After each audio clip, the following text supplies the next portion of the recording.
Good morning students, class 11 subject mathematics.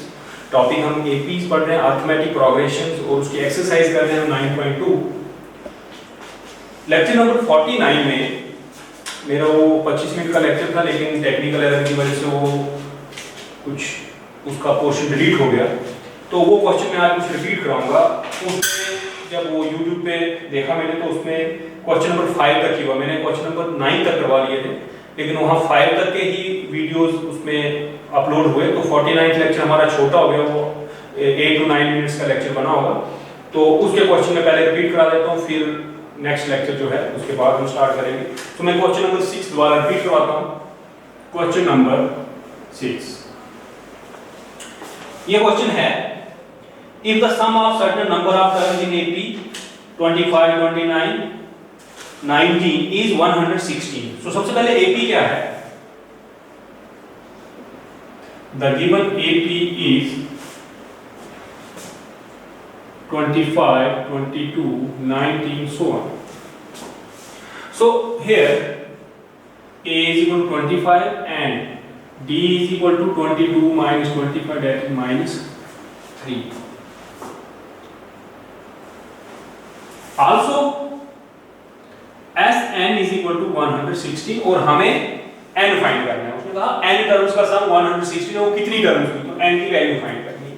So this implies n by 2 2a plus n minus 1 into d is 160। सम का formula लगाया मैंने।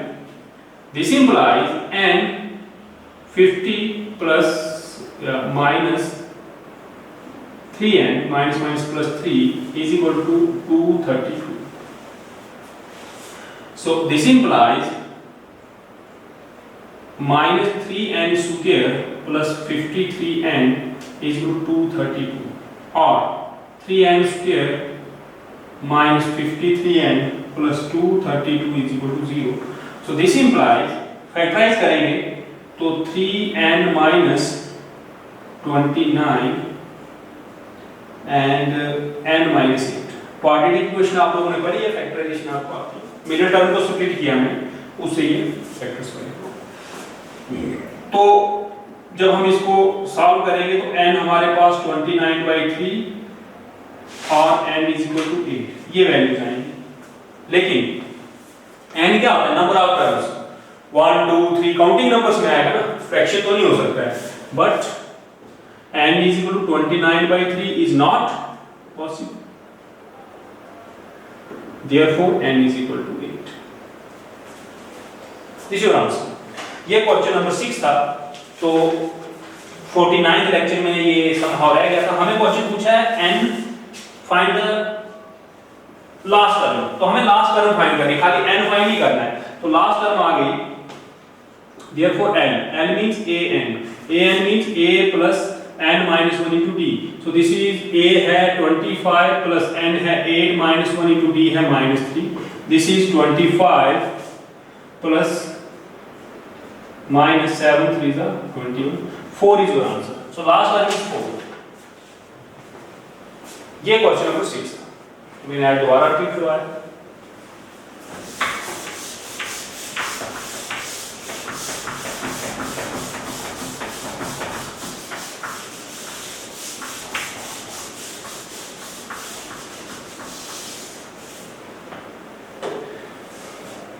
Question number 7. Find the sum to n terms of AP whose kth term is. Question 7. AK is equal to 5k plus 1.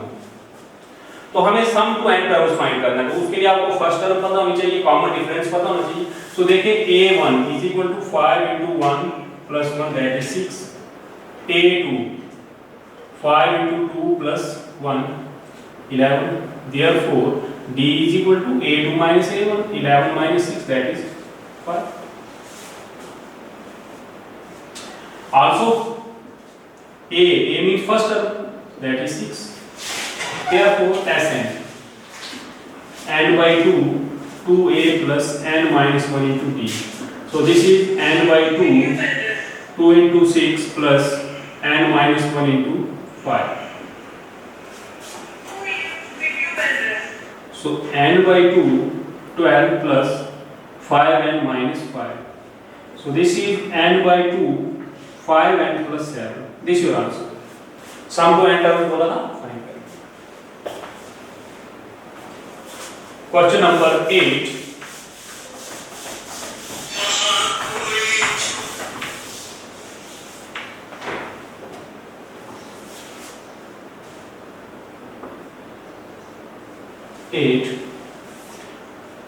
Question number 8 में है if the sum of n terms of AP, तो sum of n terms, question number 7 में n term given थी, लेकिन question number 8 में sum to n terms given है। So given Sn is equal to Pn plus Qn square. Therefore first term किसके equal होगी? S1 के इक्वल होगी। सम टू वन टर्म हो फर्स्ट टर्म के इक्वल ही होता है, तो हो गया P into 1 plus Q into 1 square, that is P plus Q। First term निकल गई। हमें कॉमन डिफरेंस पूछा है, तो देखें आल्सो ये फर्स्ट टर्म A1 है, A भी बोल सकते हैं A1 भी बोल सकते हैं। Also A1 plus A2 means S2, sum of two terms, तो हो जाएगा P into 2 plus Q into 2 square, that is 2P plus 4। So therefore D is equal to S2 minus S1। This is नहीं, D नहीं, अभी A2 निकालेंगे। A2 आ गया A1 plus A2 minus A, मतलब S2 minus S1 आ गया, तो S2 और S1 आपने निकाले हुए। So this is P plus 3K। Now ये सेकंड टर्म निकालिए, दो टर्म्स के सम में से एक टर्म माइनस कर दो तो सेकंड टर्म बचती है, तो सेकंड टर्म निकल गई। Now D common difference A2 minus A1, that's P plus 3Q minus P plus Q, this is 2। तो कॉमन डिफरेंस हमने निकाला। क्वेश्चन नंबर 9, लास्ट क्वेश्चन मैंने यही कराया था पिछले लेक्चर में, लेकिन वो डिलीट हो गया, तो एडिटिंग टाइम वो डिलीट हो गया, तो मैं ये रिपीट करा रहा हूँ। क्वेश्चन नंबर 9 मैंने परसों बोला था, बहुत इंपॉर्टेंट क्वेश्चन है, थोड़ा सा कॉम्प्लिकेटेड भी है, तो ध्यान से देखिए इसको। Question number 9 most important question. Question number 9, यहां पर दो एपी हैं और उनकी nth टर्म का सम जो है उसकी रेशो हमें दी हुई है। तो दो एपी हैं तो फर्स्ट टर्म भी अलग अलग उनकी लेनी पड़ेगी, अलग अलग एपीज हैं और कॉमन डिफरेंस भी। So let A and D be the first term and common difference respectively of first AP and A and D be that of second AP। तो पहली एपी की फर्स्ट टर्म मैंने ए small a और small d से common difference रखा, दूसरी AP की first term capital A और कॉमन डिफरेंस कैपिटल डी रखा। According to question n by 2 2a plus n minus 1d upon n by 2 2a plus n minus 1d is equal 5n plus 4 upon 9n plus 6। nth term दोनों APs की उसकी ratio given है, so this implies 2a plus n minus 1d upon 2a plus n minus 1d is 5n plus 4 upon 9n plus 6। keep it first। हमें क्या पूछा है? हमें पूछा है कि ratio of 18 term. Now ratio of 18 terms is equal to a plus 17d upon a plus 17d। अब हमें जो है a गिवन है, लेकिन जो हमें गिवन कंडीशन हमारे पास बनी उस कंडीशन में 2a है, तो मैं 2 से मल्टीप्लाई 2 से डिवाइड करता हूं, 2a plus 34d upon 2a plus 34d। इसको इसके साथ कंपेयर करें तो 2a प्लस n माइनस 1 था, तो 34 को अगर n माइनस 1 फॉर्म में लिखना हो तो 2a plus 35 minus 1d, 2a plus 35 minus 1। अब आप इसको फर्स्ट के साथ compare, left side exactly equation first की है तो उसी की राइट की इक्वल होगी। सो 5 इंटू n की जगह पर 35 plus 4 9 35 plus 6। So using first and putting n equal to 35, equation first की राइट साइड यूज की और n की जगह पर 35 था वो यूज किया। सो ये आ जाएगा, this is equal to, calculate करके 179 अपॉन 321। ये क्वेश्चन मैंने परसों भी करवाए थे, आज दोबारा आपको रिपीट करवा दिया, पिछले लेक्चर में, कल के लेक्चर में 49th लेक्चर में हमने ये कर लिए थे। तो आप इसको ठीक से नोट कर लें।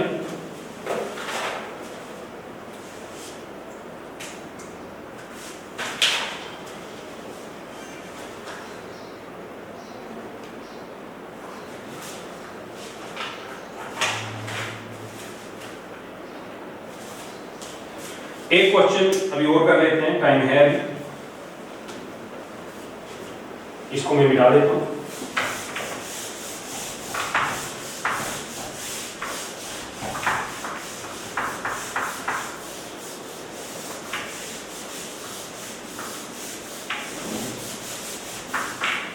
Question number 10. If the sum of p terms of an AP is equal to sum of q terms, then find the sum of p plus q terms. तो देखें question 10. Let A be the first term and D be the common difference of the AP. According to question, SP is equal to XQ.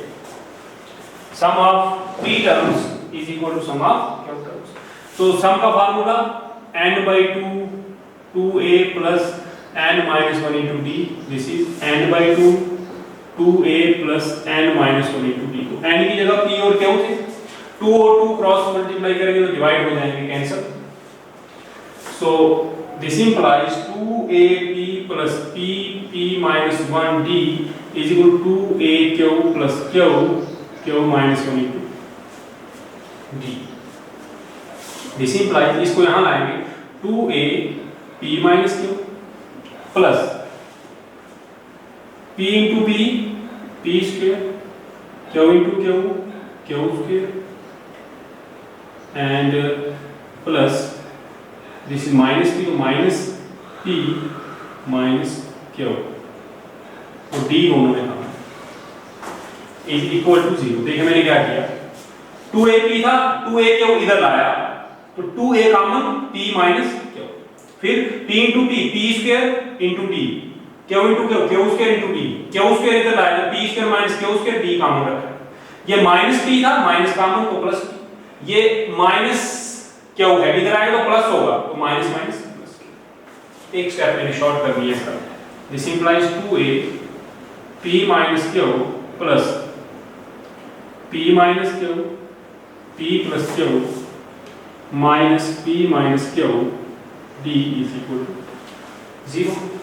दोनों में common क्या है, p minus q दोनों factor से common आ गए, यहाँ 2a प्लस यहाँ बच गया p plus q minus 1 into d is equal to 0।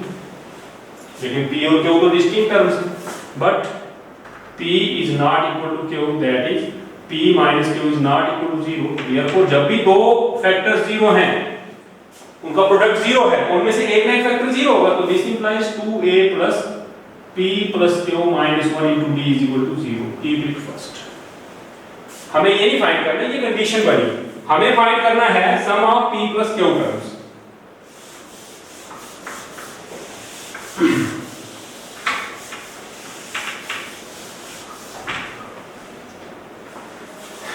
now SP plus Q. This is P plus Q by 2, 2A plus P plus Q minus 1 into D. So this is P plus Q upon 2 into 0 using this is 0. Hence the result. यही result prove करना था हमें कि इसकी जो terms हैं P plus Q terms जो हैं उनका सम जो है वो 0 आता है, ये हमें प्रूव करना था। एक क्वेश्चन और कर लेते हैं, question number 11।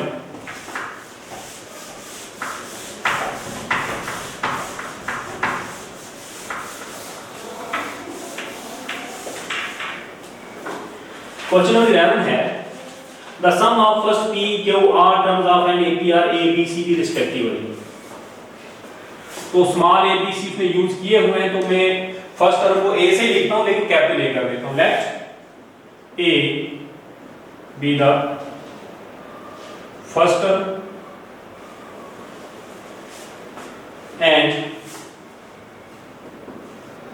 D be the common difference of the AP. Then since S P is equal to A, S Q is equal to B and S R is equal to C, ये हमें लिखना है।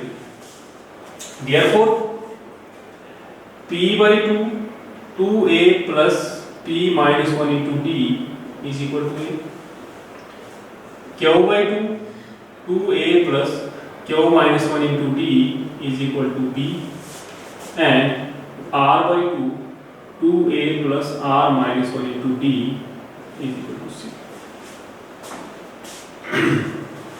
or 2A plus P minus 1 into D is equal to 2A by P. Keep it first. 2A plus Q minus 1 into D is equal to 2B by Q. Keep it second. And 2A plus R minus 1 into D is equal to 2C by R. अब जो हमें इसमें prove करने के लिए result दिया है उसमें प्रोडक्ट है Q माइनस R है, उसमें R माइनस P है, वो पे देख सकते हैं आप, और P माइनस Q है। तो हम करते हैं multiply first by Q minus R, P वाली टर्म को Q माइनस R से, सेकंड बाय वो Q वाली टर्म है तो उसको R minus P, and third by वो R वाली टर्म है तो उसको P माइनस Q से, एंड एडिंग, उसके बाद ऐड करते हैं, वी गेट, देखिए क्या टर्म है इसकी, 2A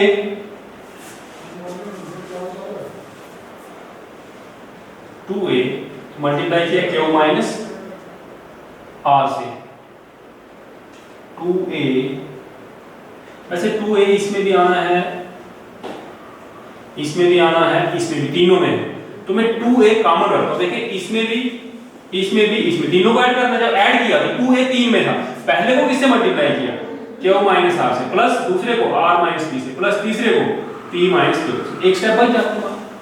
पहले फैक्टर की मल्टीप्लिकेशन कर दी मैंने, तीनों के फर्स्ट फैक्टर, 2A कॉमन निकाल के बाकी मल्टीप्लाई करती है। उसके बाद प्लस दूसरे फैक्टर में D कॉमन है, सब में D कॉमन है, तो मल्टीप्लिकेशन किस किस की होगी, P minus 1 into Q minus R plus Q minus 1 into R minus plus R minus 1 into P minus Q, ये हो गया लेफ्ट साइड की मल्टीप्लिकेशन होगी, सेकंड फैक्टर भी कर दी। अब यही मल्टीप्लिकेशन राइट साइड में करनी है, तो राइट साइड में 2 2 2 सब में है 2 कॉमन, तो फर्स्ट में आ गया A प्लस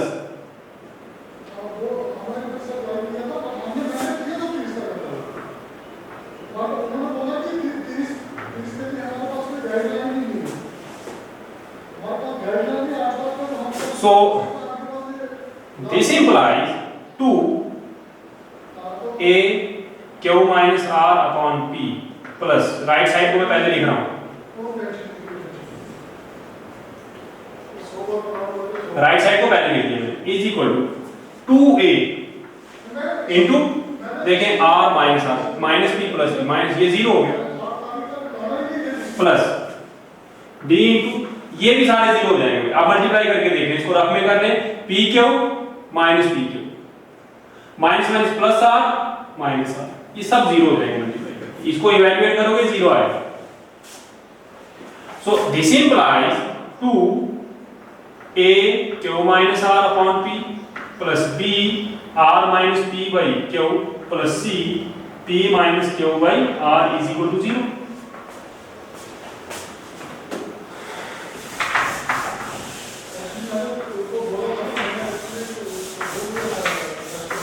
ये 0 पे 2 हो गया।